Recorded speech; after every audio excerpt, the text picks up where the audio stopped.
is Albert Grande from pizzatherapy.com, legendsofpizza.com/blog. I am with Tim Huff, a master baker with General Mills flour.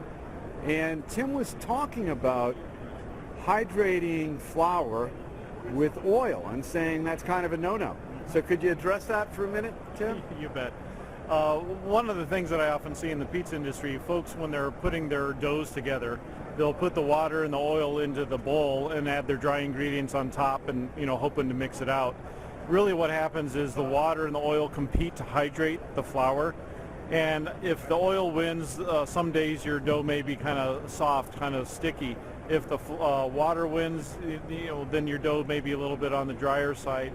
The American Institute of Baking a number of years ago did an experiment. They did a study on delayed oil addition, and what they found is by putting the water in the bowl, adding your dry ingredients, which would be your flour, salt, sugar, yeast, instant yeast, put them in and let the mixer mix for about a minute, just enough time to hydrate the dry ingredients, then add your oil, that you have a lot better dough consistency because you're not allowing the water and the oil to compete in hydrating the flour.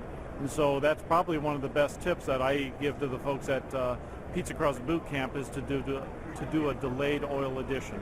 Okay, so in other words, you add the water first, hydrate the flour. Is that the correct term? Hydrate the flour and the dry ingredients, and then add the oil. And then add the oil later. Later, probably 45 seconds, 60 seconds later. Right.